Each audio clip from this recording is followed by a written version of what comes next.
আমফানে এদের দেখেছিলেন, করোনায় দেখেছিলেন, করোনা ঘর থেকে বার হয়নি।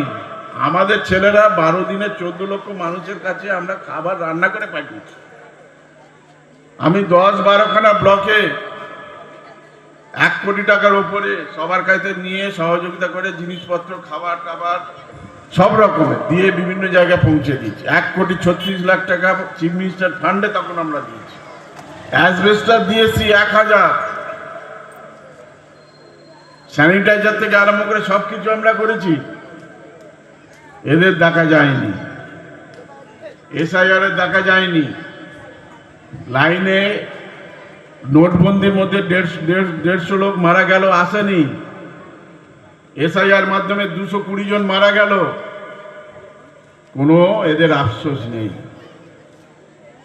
এসআইআর হোক না, 2 বছর ধরে তৈরি হয়েছিল, 2002 সালে, 2 বছর ধরে সময় লাগে তো, নাহলে হুটোপাটা করে কাটছে, ধুমধাম যা পাচ্ছে কেটে দিচ্ছে। আজ মমতা বন্দ্যোপাধ্যায় না যদি সুপ্রিম কোর্টে লড়াই করতেন, আজকের ওই 60 লক্ষের মধ্যে 27 লক্ষ এখন বাকি আছে, ওগুলোও হবে। সুপ্রিম কোর্ট সোমবার হয়তো রায় হবে। অনেককেই আমরা সম্মান, মর্যাদা, ভোটাধিকার, সুযোগ আমরা করে দিতে পেরেছি। ছিল পাশে, উন্নয়নে ছিল। আমরা বিষ্ণুপুরে যা রাস্তা করেছি, এই সামনে একটা দেখুন সুস্বাস্থ্য কেন্দ্র, দোতলা করে এরম 30খানা হয়েছে।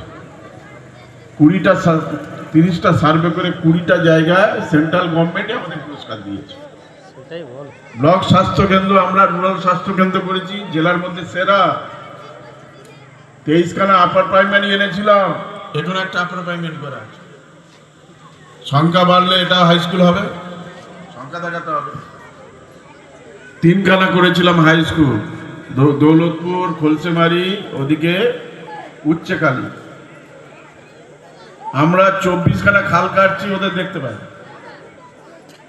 আপনাদের এদিকে খাল কাটা হয়েছে কি কোন রকম পাক তুলে দিয়ে? ওরা দেখতে পায়নি, ওরা দেখতে পায়নি।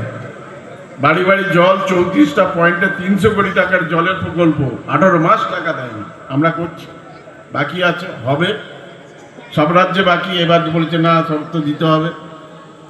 রাস্তার টাকা দেয়নি, ঘরের টাকা দেয়নি। 32 লক্ষ ঘরের টাকা 1,20,000 করে মমতা বন্দ্যোপাধ্যায় দিয়েছে। 7,000 কোটি টাকা 100 দিনের কাজের টাকা কাজ করিয়ে টাকা দেয়নি। এত বড় বেঈমান এরা। 2 লক্ষ কোটি টাকা আমাদের পাওনা দেয়নি। আইসিডিএস সেন্টার 250-র মতন আমরা তৈরি করেছি। জুনিয়র হাই স্কুল করেছি, যেগুলো হাই স্কুল ছিল উচ্চ মাধ্যমিক আমরা